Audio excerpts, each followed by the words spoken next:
कामनाओं के अनुसार विभिन्न देवताओं की उपासना का वर्णन।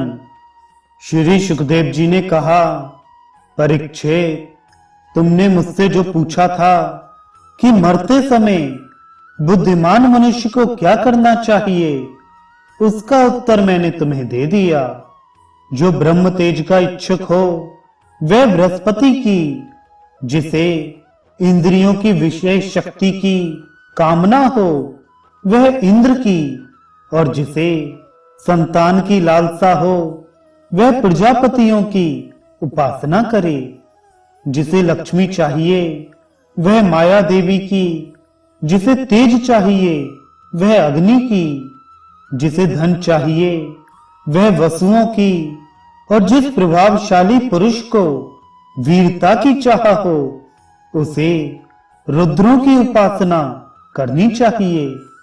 जिसे बहुत अन्न प्राप्त करने की इच्छा हो वह अदिति का, जिसे स्वर्ग की कामना हो वह अदिति के पुत्र देवताओं का, जिसे राज्य की अभिलाषा हो वह विश्व देवों का, और जो प्रजा को अपने अनुकूल बनाने की इच्छा रखता हो उसे साध्य देवताओं का आराधन करना चाहिए। आयु की इच्छा से अश्विनी कुमारों का, पुष्टि की इच्छा से पृथ्वी का, और प्रतिष्ठा की चाह हो तो लोक माता पृथ्वी और आकाश का सेवन करना चाहिए।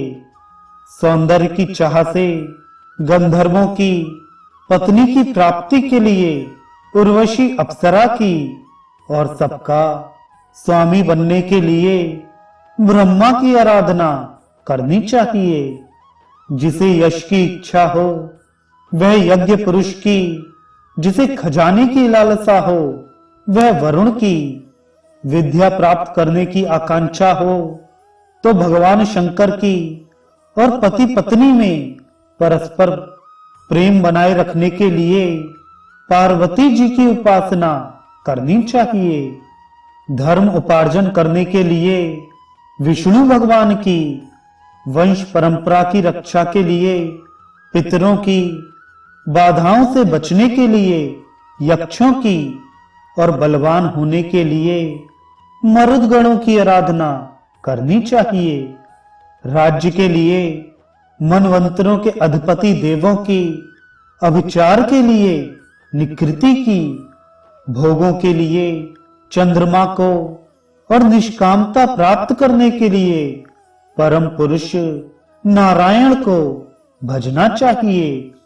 और जो बुद्धिमान पुरुष हैं वह चाहे निष्काम हो, समस्त कामनाओं से युक्त हो, अथवा मोक्ष चाहता हो, उसे तो तीव्र भक्ति योग के द्वारा केवल पुरुषोत्तम भगवान की ही आराधना करनी चाहिए।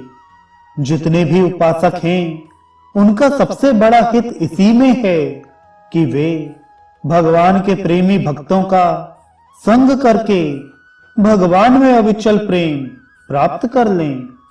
ऐसे पुरुषों के सत्संग में जो भगवान की लीला कथाएं होती हैं उनसे उस दुर्लभ ज्ञान की प्राप्ति होती है, जिससे संसार सागर की त्रिगुणमयी तरंग मालाओं के थपेड़े शांत हो जाते हैं। हृदय शुद्ध होकर आनंद का अनुभव होने लगता है। इंद्रियों के विषयों में आसक्ति नहीं रहती। कैवल्य मोक्ष का सर्वसम्मत मार्ग भक्ति योग प्राप्त हो जाता है। भगवान की ऐसी रसमय कथाओं का चस्का लग जाने पर भला कौन ऐसा है जो उनमें प्रेम ना करे।